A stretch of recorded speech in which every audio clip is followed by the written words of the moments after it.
John Lund as Johnny Dollar. Hi, Johnny. Shelley Thomas at Federal. Well, you're up early today. I've already been at my desk for 2 hours. How'd you like to work on one for me? What's it about? In cold, hard claim cash, it comes to exactly $12,482.16. That's interesting. What does it mean? Somebody's been filching a lot of merchandise over in Toledo, and it's beginning to hurt. Could you get over there and have a look around? Sure. Well, it sounds like a police job to me. Well, I don't expect any miracles, Johnny. I just want a good factual report on the whole business for my clients. See you in an hour.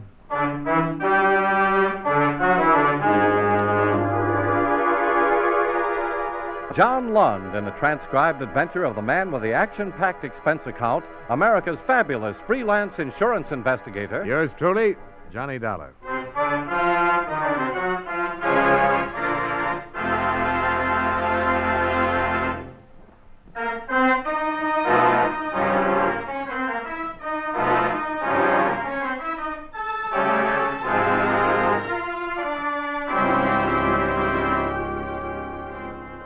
Expense account submitted by Special Investigator Johnny Dollar to the Federal Insurance and Claims Adjusters, 2044 Appalachian Drive, Hartford, Connecticut. The following is an accounting of expenditures during my investigation of the Costain matter.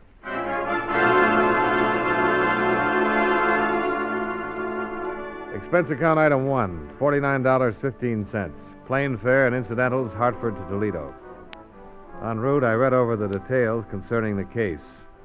37 stolen merchandise claims had been filed and paid off in what looked like a first-class shoplifting epidemic in Toledo. I parked my 2 bags at the Commodore Perry Hotel and went over to the main police station. Lieutenant Sturgis was in charge. Sit down. Thanks.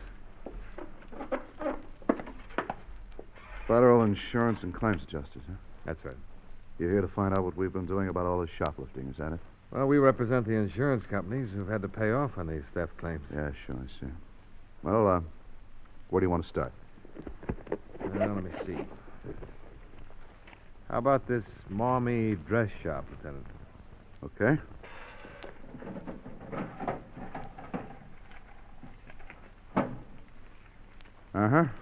Let's see. February 10th, proprietor Mrs. Bancroft registered a complaint with us that a dress and a coat were missing from the store racks.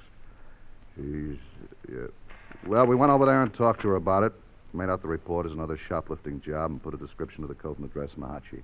Mm-hmm. Dress wholesaled at $113. Coat had a fur trim. Went at $395. Yeah. Looked a little better than most shoplifting jobs to us. We had it in mind when we got another complaint 3 days later from a place over on Oak Avenue. That'd be, Milady's Shoppy? Yeah. Negligee and a silk robe. Yeah, we covered that one, too. Both of them came to $286. Yeah, same thing as the Maumee. Clerks hadn't seen anyone, didn't know anything. The week of the 15th, we had 2 more complaints. On the 23rd, 3 complaints. They've been coming in regular ever since. Actually, the last one was 3 days ago. Always the best stores, always expensive merchandise. We rounded up every known shoplifter in our files, and we've had our store personnel at all of our lineups. No one's been able to make an identification so far. First, we thought it was a plain, expert shoplifting done by a well-organized gang. Looks that way. Not so much anymore. Did you notice on your list there that all of these items are for a woman? Yeah. Dresses, coats, blouses, cosmetics, millinery, costume jewelry, and so on. Now, what we didn't pick up until about a month ago was that all of the articles of clothing that have been taken are for a woman who wears a size 10 dress. That is a funny one. Yeah, and it rules out a gang right away. There's pattern to it, but I'm going to have someone else tell you about that. Yes, Lieutenant? See if Sergeant Beidler's in. Right. 99 times out of 100, a shoplifter will take anything he or she can get her hands on, regardless of cost, size, color, or anything else. So we don't think this is the work of an old-timer either. You mean somebody's just gathering up a nice wardrobe at my insurance company's expense? Something like that. If any of these stolen articles have been sold or disposed of, we'd have a lead by now. The stuff has been on the hot sheet for months. We've covered pawn shops, second-hand store... Yes? Sergeant Beidler on 2. Right. Hello, Sergeant. How's it going? Fine, thanks, Lieutenant. There's a man in my office named Dollar. I'm sending him down to see you.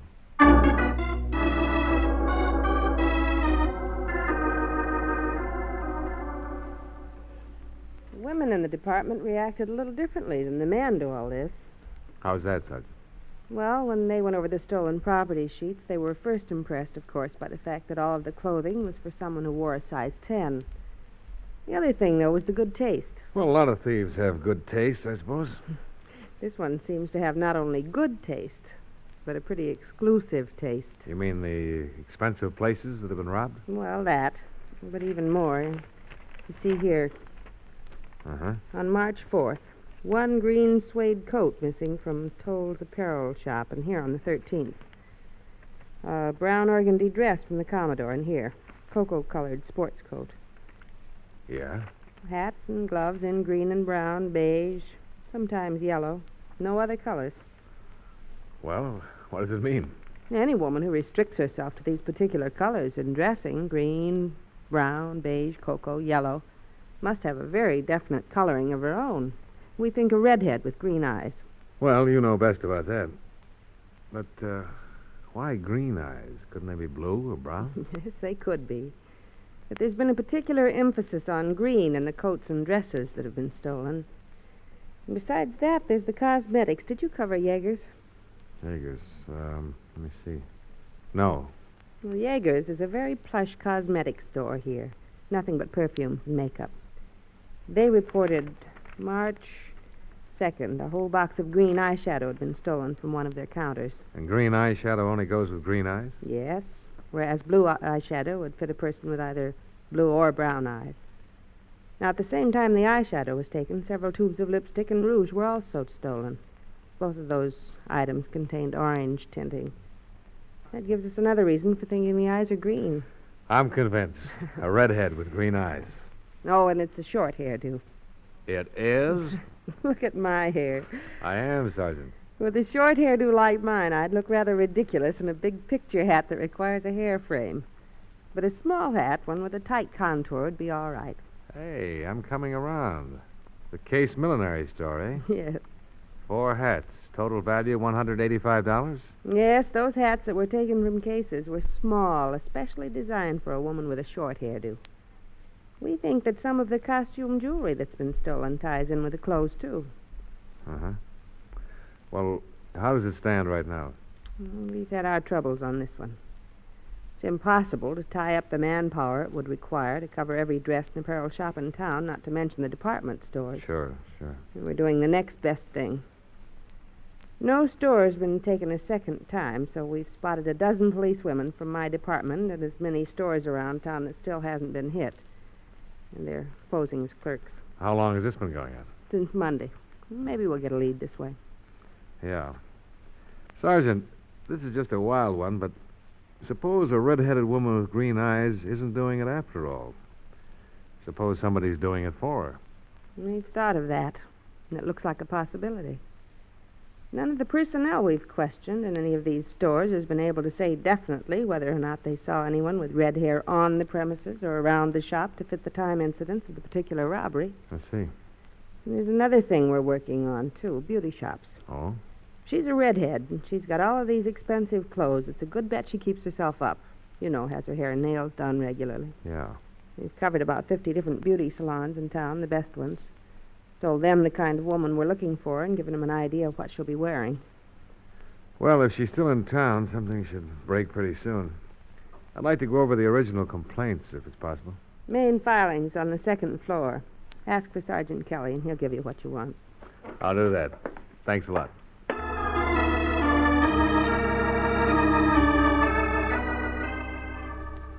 After a full day and a half of studying the crime reports, I wholeheartedly agreed with Lieutenant Sturgis and Sergeant Beidler. Since none of the stolen articles had appeared in any of the usual places for disposal, I was convinced it was not the work of an organized gang or of a previous offender. All clothing that had been taken was the same size and a small variety of colors, and, as Sergeant Beidler had pointed out, suited only to a certain type of woman with definite physical characteristics: red hair, green eyes.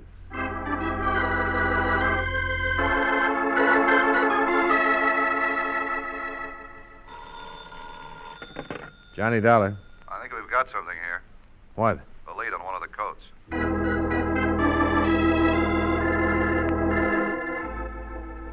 I met Lieutenant Sturgis in the police garage, and we drove over to Toll's apparel shop on West Oak Street. One of the clerks there had phoned in and reported she'd seen a woman wearing a green suede coat that had been stolen from the store a month before. The clerk's name was Alice Emerson. I'm sure it was the coat. Well, how can you be sure of that, Mrs. Emerson? Well, it was the only one like it in the entire store. And as far as I know, in Toledo, it had a gathering at the back and gold buttons. I just knew that coat the minute I saw it on her. I just knew it. Oh, this was about a half an hour ago, you say? Yes, I was on my lunch hour, and I was eating at the Westgate. The cafeteria? Yes. She was about 3 people ahead of me in the line. I didn't remember at first that the coat had been from us, but when I sat down to lunch, I recalled it. Mm-hmm. I really didn't know what to do exactly.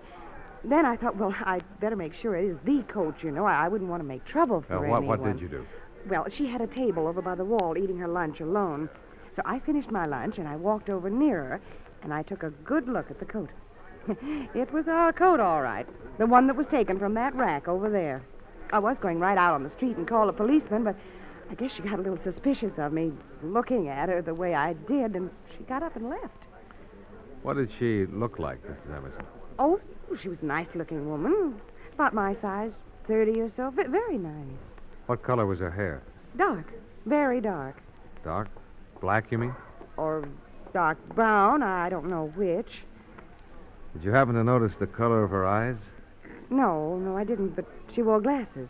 Horn-rimmed. You're certain it's the same coat? Oh, I'm positive. Have you ever seen the woman before? No, never. At least I don't think I have. Nothing familiar about her at all? No. Did you happen to notice which direction she went in when she left the cafeteria? No, I don't know where she went. She just got into a taxi cab.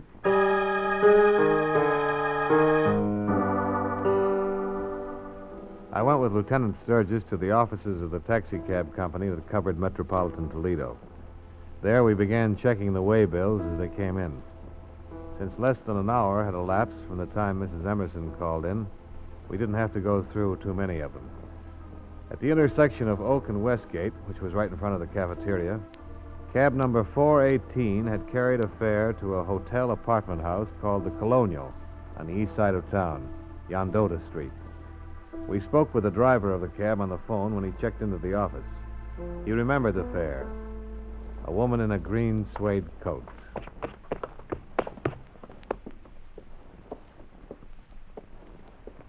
Try that. Yeah. Hello, can I help you? Police. Oh? Sometime in the last hour, a cab brought a woman to this address. We'd like to talk to her. She's about 5'4", about 30, dark hair, wearing a green suede coat. You know her?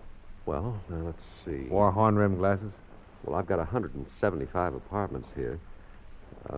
Wait, a green suede coat? Yeah. Well, Miss Jones. Jones, huh? Yes, Lillian Jones. She just checked in 2 days ago. Alone? Yes. What apartment is she in? 1429. Shall I ring her? No, never mind. We'll just go on up.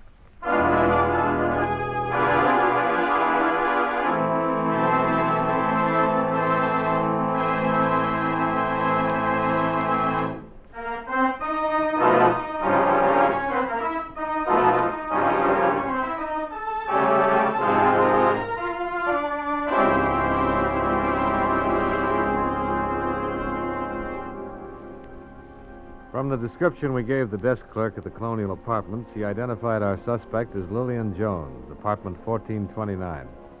She'd come in approximately 20 minutes before we'd arrived. As far as the clerk knew, she was still in her apartment. We took the self-service elevator up to the 14th floor. Ought to be down this way. Hey, wait. 1410, then it goes to 21. Yeah. Oh, the corridor. Oh, yeah.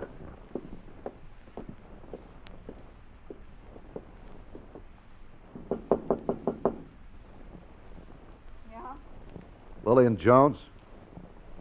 What do you want? Police. Like to talk to you. Oh, just a minute.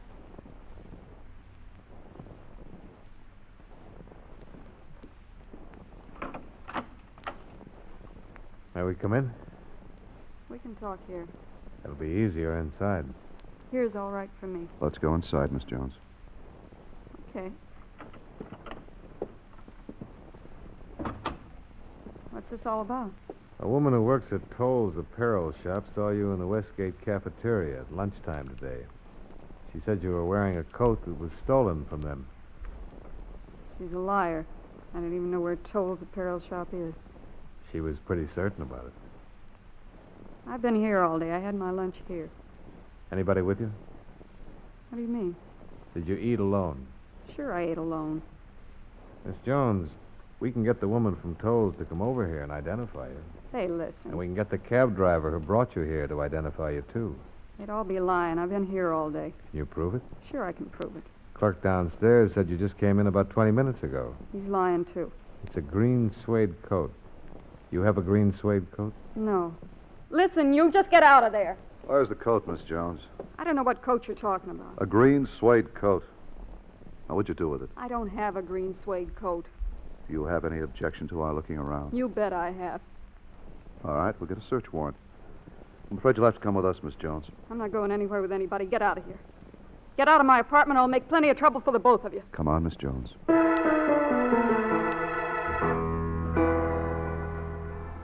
Lillian Jones had a record of one previous arrest 2 years before. The charge, grand theft. She'd been released for lack of evidence. Her profession was listed as a domestic.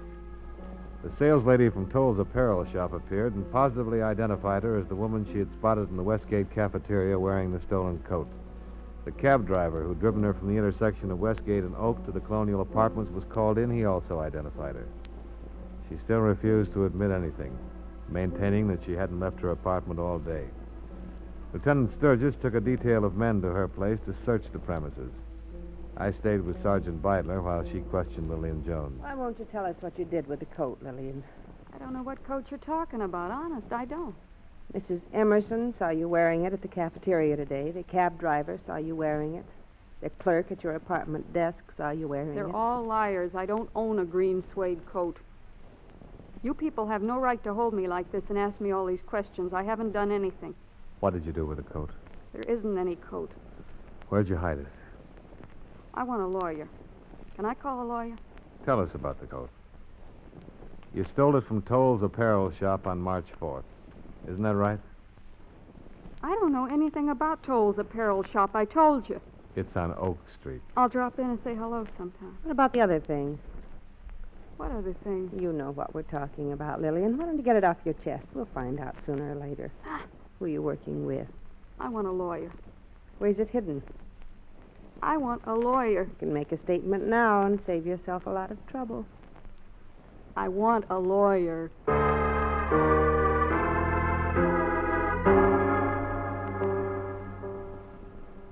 We continued to question Lillian Jones regarding the green suede coat.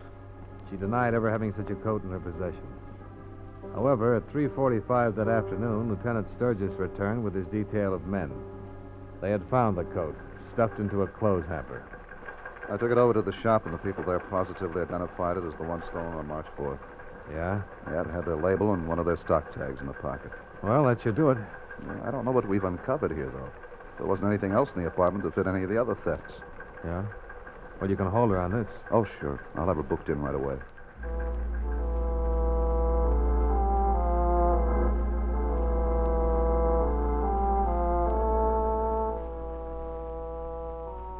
Lillian Jones was charged with grand theft. Before she was taken to the main jail, she admitted that she had stolen the coat. But not from the apparel shop. From the home of a family by the name of Costain. She said she'd been employed there for 2 weeks as a domestic servant. Mr. Costain was a civil engineer with offices in downtown Toledo. They informed us that he'd already left for his home, so we drove out there to interview him. It was a large 12-room place on the edge of town. A servant took us into the living room. A few moments later, a tall, gray-haired man in his early 50s made an appearance. I'm Mr. Costain. I'm Lieutenant Sturgis, Mr. Costain. This is Mr. Dollar. How do you do? Police? That's right. I hate to bother you around dinner time like this. Quite all right. Sit down, please. Thanks. We're holding a woman downtown named Lillian Jones, Mr. Costain. I understand you employed her at one time. Lillian Jones? Oh, the maid, yes. Is she in trouble? We're just checking her story. I see. She was in possession of a green suede coat at the time we took her in, Mr. Costain. Mm-hmm. She insists that she took the coat from your home. Why would she say a thing like that? Well, we don't know. We thought maybe you could clear that up. I have no idea what she's talking about. I fired her last Tuesday, I believe it was. That was the last I saw of the woman. Was she very angry when you fired her? Not particularly. It's just that she didn't work out here very well. I gave her 2 weeks' pay, told her to go. It's a green suede coat with gold buttons down the front. I don't know where she got it, I'm sure, but I know she didn't get it here. Funny she'd tell us she stole it from here. Yes, it is. But I don't know why. Is Mrs. Costain at home? Mrs. Costain passed away last February. Oh, I'm sorry. Do you have a daughter? No. Well, we have to check into all these things, you know. Oh, I understand. I wish I could help you. You can if you will, Mr. Costain. How's that? Would you mind dropping into my office tomorrow and taking a look at the coat? Oh, I don't know what good that would do, but I'll be glad to do it. You just might recognize it. Perhaps it belonged to Mrs. Costain. Possibly. Although I don't remember it. Room 212 in the main building. All right, Lieutenant. I'll be there in the morning. Fine. Sorry to have bothered you. No, not at all. Good night. Good night. Good night. Did you see it? The color print on the piano? Yeah. A red-headed woman with green eyes.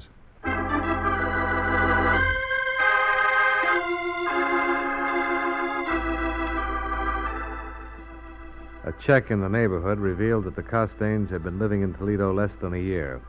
Before that, they'd lived in Detroit. Financially, they were in the upper income bracket. The house was completely paid for. There were 2 expensive late-model cars in the garage. The Office of Vital Statistics informed us that Mrs. Costain had died on February 6th of a heart condition. It also noted that her hair had been red, her eyes green.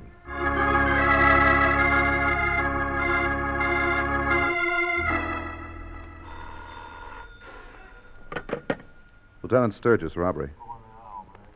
Oh, yes, of course. I see. Well, are you going to be home? Fine. Arnold Costain. Yeah? Yeah, he just changed his story. He said he did know that Lillian Jones stole that coat when she left the house. You give any reason for not admitting it when we were there? No, just wants to see us.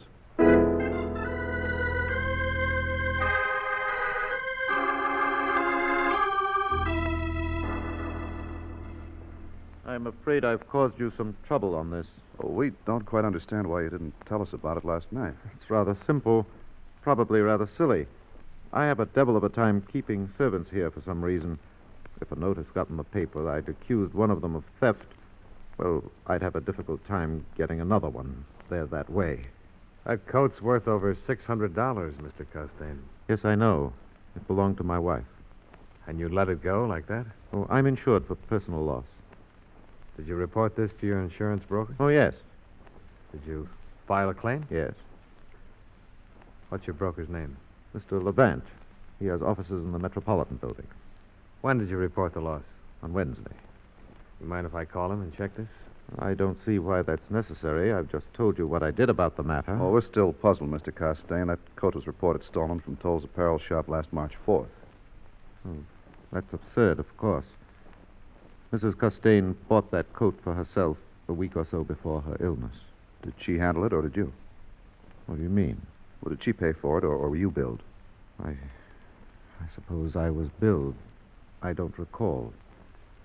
Are you insinuating that Mrs. Costain might have stolen that coat? No, Mr. Costain. Your wife was already dead when that coat was stolen. Oh, no. You're wrong. What do you mean? Edna's not dead. She'll come back. And when she does, I'll have all these things for her. The things I denied her before. Denied her? Yes. I always told Edna she was too extravagant, that she didn't need all those expensive things. Well, you could have bought them. Why did you steal them? I always denied her the things she loved.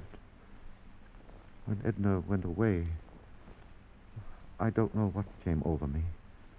I mean, the loneliness seemed too much somehow. And I'd go out during the day from my office and wander through the stores that she used to love very much. And whenever I had the opportunity, I stole the things she always wanted. What did you do with them? They're in Edna's bedroom, hanging in her wardrobe. Would you like to see them?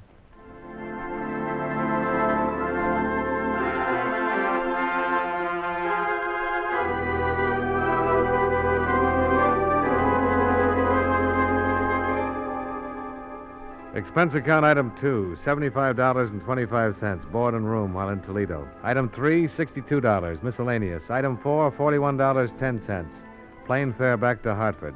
Expense account total, $227.50. Yours truly, Johnny Dollar.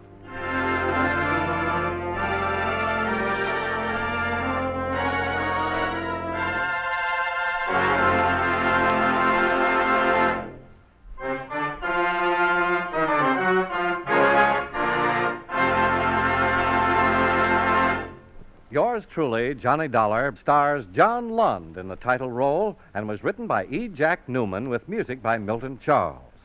Featured in tonight's cast were Hal March, Hy Averback, Edgar Barrier, Virginia Gregg, Mary Lansing, and Peggy Weber. Yours truly, Johnny Dollar, was transcribed in Hollywood by Jaime Del Valle.